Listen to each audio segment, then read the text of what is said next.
Hosea chapter 4 and verse 6. I'd like you to shout the first two words that you see. Ready?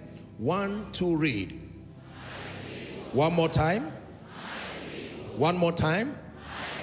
He never said those who are alienated from me. He never said those who are under the sway of the devil. It's interesting that God, speaking by the prophet, starts by owning up to the fact that these are my people. I'm not ashamed to call them my people. Regardless their state, they are still my people. The prodigal son met his son in the rot and the death that his life, he still called him my son, and the son still called him my father. But that did not change the state of the boy. It didn't change the fact that he was already feeding with swine, probably unhealthy, defeated and weak. And yet he called the father my father. The father identified him even in that state as a son. So it was not a question of whether he was son or whether he was father. It was that there was a tragic situation, and he says, my people. Let's finish that scripture.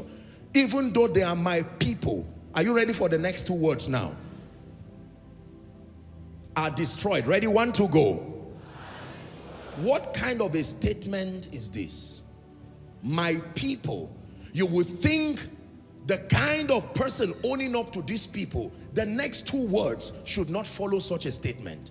When God says my people, you expect what looks like God to follow after. My people. It's like a billionaire speaking and says my son. You would want to think owns a bank.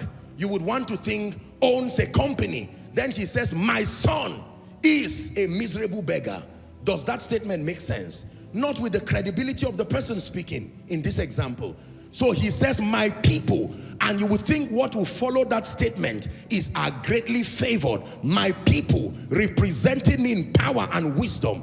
But he speaks by the Spirit through the prophet, and he says my people, even though they are my people, he says they are destroyed. That sounds to me like some sense of irresponsibility on his part. But he gives the reason why they are destroyed. If he just said my people are destroyed, we will charge God for not being faithful as a father. But he gives the reason. They are my people. I do not want them destroyed. I do not want them defeated. It is not in my plan for them. My character negates my children being in that state. He says, but they are still destroyed. In spite of my fatherhood, in spite of the fact that I am an epitome of love, they are destroyed. And he gives the reason. Let's finish the scripture. He says, for the lack of knowledge. For the lack of